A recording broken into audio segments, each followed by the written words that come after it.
Peace and blessings, peace and blessings, peace and blessings. Yes, y'all. It's your boy Dom Plutonian back at it again with another video segment I like to call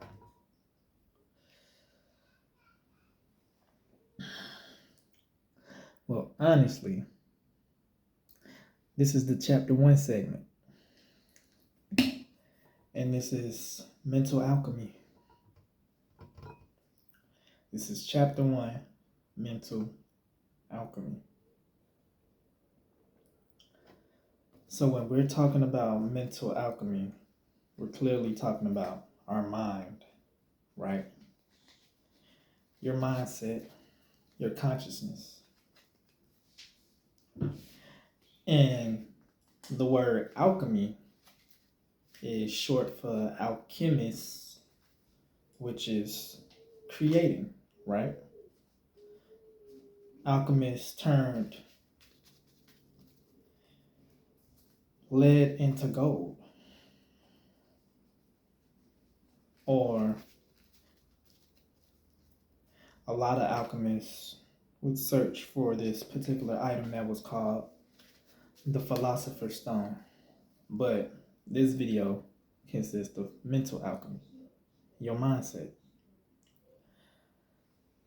So, in order to practice mental alchemy, you would first have to have an absolute control over your mindset and your mind frame and your consciousness, which means you can't be influenced by anything outside of you, outside of self.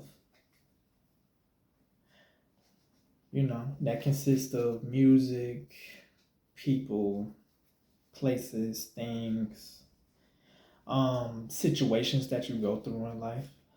They don't really control your mind state while you're dealing with them, or when you're going through them, or if you're listening to a particular song that has a particular hertz or a particular frequency vibration. It does not change your mood or change your mindset to something malevolent or lower level, right? So you have to have full control over your mindset, over your mental, over your consciousness. So even if you come from a lower level environment, like the hood or something, you're able to program your mind through that mental alchemy, mental alchemist. So it's like you're changing the chemical structures of your mind frame. For an example, let's say you only have $1.50 left in your bank account, right? So most people, when they see something like that, they panic, they freak out. They like, damn, I don't know how I'm gonna get gas. I don't know how I'm gonna pay for food. I don't know. So they spaz out, they freak out. Even if they're not showing it internally, they're freaking out, right? So their mind all over the place is scattered. But let's say if you're a mental alchemist and you see $1.50 left in your bank account, you're not necessarily going to freak out. You're just like, oh, okay, I got $1.50 left. Okay. The alchemy part comes in to, okay, I got $1.50 left.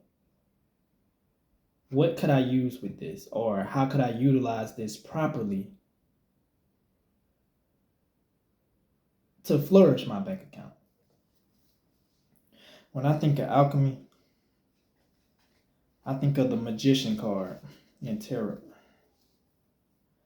Alchemy and the magician card goes hand in hand. When you look at, let me see if I can find the magician card in here. But when you look at the magician card, all you see is a man or even a woman, a person, right, at a desk with a few tools to work with, right? So imagine yourself like the magician card, where you're at a desk. You don't necessarily even got to be at a desk. You're just wherever you are. You could be at home, you could be at work, whatever it is, right? And you're literally, there we go, the magician card. You see? All he got is a desk. He got a sword, a cup of water, and literally like it look like a staff or like a bow or something, right? So what this particular person does, this magician has mental alchemy. They have full control, absolute control over their thoughts, their moods, their mindset. So whatever situation that you find yourself in, you're looking around or you're understanding and overstanding what you do have around you in your surroundings or what you have on your person to create off of. So this magician is creating and manifesting off of just this cup, this sword, and it looked like a bow. That's a form of mental alchemy. For an example, I can go back to the bank thing. If you only have $1.50 in your bank account, most people panic. But a person that's truly an alchemist, that practice mental alchemy, they're changing their mind frame like, oh, okay, I only got $1.50 left in my bank account. Okay, what can I do with this?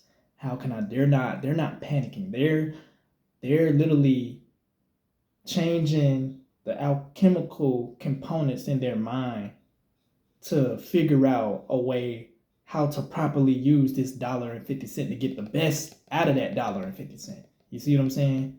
To accumulate more, right? Accumulate more with financial abundance, right? And they're using that as a tool to figure out, okay, what can I do with this? Could I buy an item with it and sell it for more money? You know, think about that. Could I buy an item and sell it for more money? Let's say you only got $1.50, right? And you buy a lighter, right? That's as most as that $1.50 gonna get you a lighter. But a lot of people smoke. So you might tell people, hey, 50 cents per light. So by the time you done been to 10, 12 people, you done got $12, $13, $14, $15 just off of that. That's mental alchemy. So you changed your whole trajectory from where you started. Utilize the tool that you did have in your arsenal and created more out of that. You see what I'm saying? That's mental alchemy. But first you have to have control of your thoughts. So you have to have a form of mastery over self to have control over those thoughts. Because your thoughts create your reality. So you see the difference between the mental alchemist versus the person that's just complaining and bitching, right? So the mental alchemist was like, oh, well, I only got $1.50 left in my bank account. What can I do with this? Oh, I go in the gas station, buy a lighter. Okay, it's a lot of people smoking weed, a lot of people smoking cigarettes. Okay, 50 cents per light. Okay, cool. By the time they look, they got $12, $13 already.